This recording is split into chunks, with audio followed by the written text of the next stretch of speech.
Chapter 5. Cousin Franklin. Eleanor looked different when she returned to New York after Allen's Wood. She walked and talked with confidence. She looked attractive in her smart new clothes. The long dresses suited her.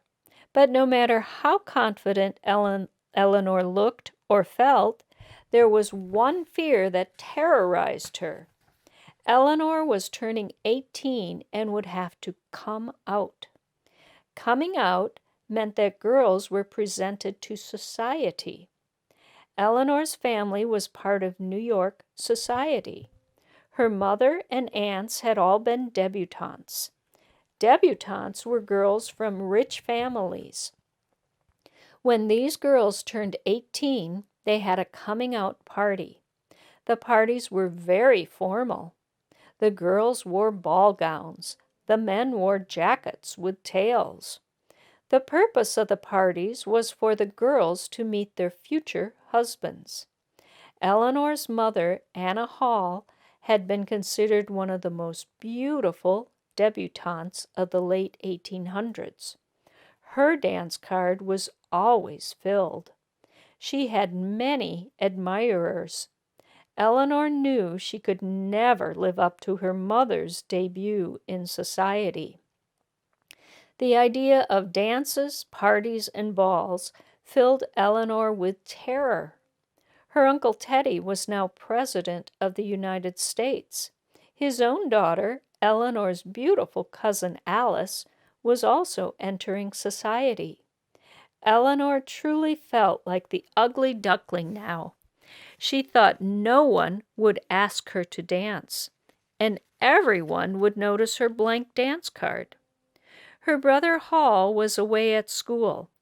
Eleanor wrote him every day, but she did not tell him of her fears. Then one day, Eleanor was on a train. She was going from New York City to the country. A handsome young man sat down opposite her. He smiled and began to chat. Eleanor shyly smiled back. The man was a distant cousin named Franklin Roosevelt.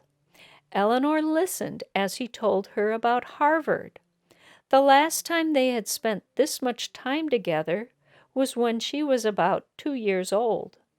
Then Franklin had given her a horseback ride.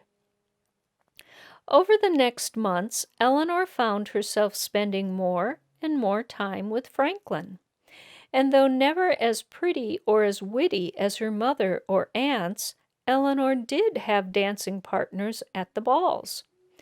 But by the time the social season was over in December, Eleanor and Franklin were a couple. Far more important to Eleanor than the parties was her work. She remembered helping her father serve Thanksgiving dinner long ago. Now she and her friends worked at the settlement houses in lower New York City. Eleanor taught exercise and dancing to children. While her friends arrived in their carriages, Eleanor took public transportation. People told her it was not safe to do this, but she did it anyway. Eleanor wrote to Franklin, who was still at Harvard, that she found her hours teaching the children the nicest part of the day. Eleanor also began working to help make factories safer and better for the women and children who worked in them.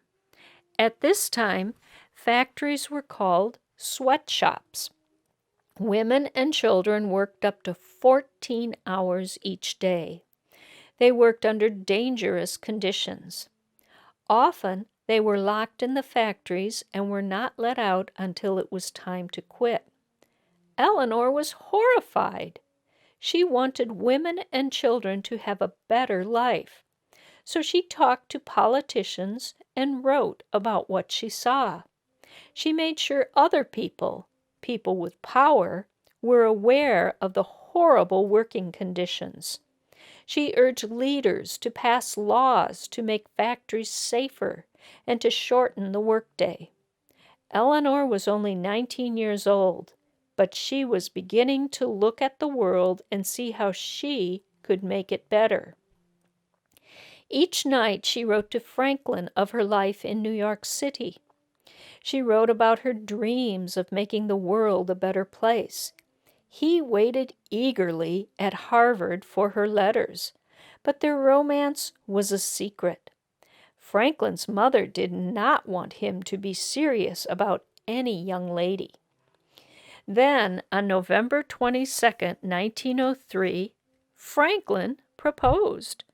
Franklin's mother, Sarah Delano Roosevelt, said they were too young.